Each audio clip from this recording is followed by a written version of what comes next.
శ్రీని ప్రముఖులు, రాజకీయ నాయకుల భవిష్యత్పై తరచూ సంచలన వ్యాఖ్యలు చేస్తూ వార్తల్లో నిలిచే ప్రముఖ జ్యోతిష్కుడు వేణుస్వామి మరోసారి తన జ్యోతిష్యాలతో చర్చనీయాంశంగా మారారు.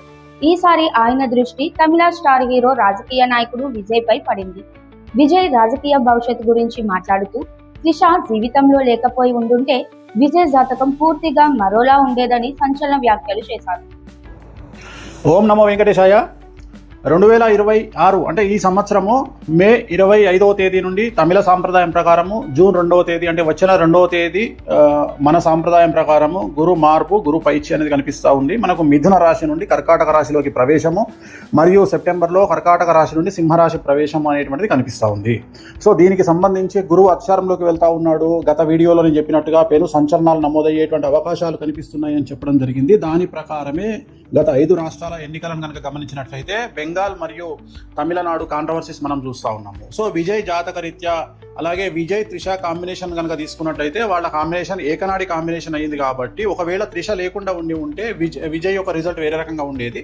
బట్ విజయ్ జాతక రీత్యా కనుక గమనించినట్లయితే తమిళనాడు రాష్ట్ర జాతకరీత్యా గమనించినట్లయితే ఒకవేళ విజయ్ సీఎం అయినప్పటికీ కూడా ఖచ్చితంగా తమిళనాడులో మళ్ళీ ఎలక్షన్లు వచ్చేటువంటి అవకాశాలు 100కి 1000% కనిపిస్తూ ఉన్నాయి.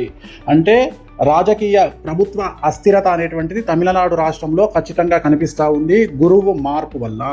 ఎందుకంటే గురువు మారినటువంటి రాశిని బట్టి తీసుకుంటే, రాష్ట్రం యొక్క రాశిని బట్టి తీసుకుంటే పెను సంచలనాలు ఆ గురువుకు సంబంధించినటువంటి రాష్ట్రాలలో ఏర్పడేటువంటి అవకాశాలు కనిపిస్తూ ఉన్నాయి. దాని కారణం చేత తమిళనాడు రాష్ట్రంలో ఖచ్చితంగా మళ్ళీ తిరిగి ఎలక్షన్లు వచ్చేటువంటి అవకాశం కనిపిస్తూ ఉంది.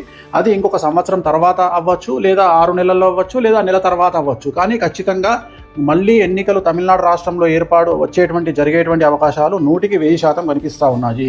ప్రస్తుతం విజయ్ రాజకీయంగా బలమైన అడుగులు వేస్తున్నప్పటికీ ఆయన ముఖ్యమంత్రి అయినా కూడా తమిళనాడులో 6 నెలల నుంచి సంవత్సరం లోపే మళ్ళీ ఎన్నికలు వచ్చే అవకాశాలు కనిపిస్తున్నాయని తెలిపారు. ఇదే సమయంలో పశ్చిమ బెంగాల్ రాజకీయాలపై కూడా వేణుస్వామి ఆసక్తికర వ్యాఖ్యలు చేశారు. ఇది ఫస్ట్ ప్రయారిటీ. రెండవది, పశ్చిమ బెంగాల్ రాష్ట్రానికి సంబంధించి ఒకవేళ బీజేపీ ప్రభుత్వం ఏర్పాటు చేసినా కూడా మళ్ళీ ఖచ్చితంగా రాష్ట్రపతి పాలన విధించేటువంటి అవకాశాలు కనిపిస్తూ ఉన్నాయి. ఇక మీదట మమతా బెనర్జీ జాతకంలో తిరిగి ఎన్నికలలో పోటీ చేసి మళ్ళీ ముఖ్యమంత్రి అయ్యేటువంటి యోగము మమతా బెనర్జీ జాతకంలో కనిపించడం లేదు.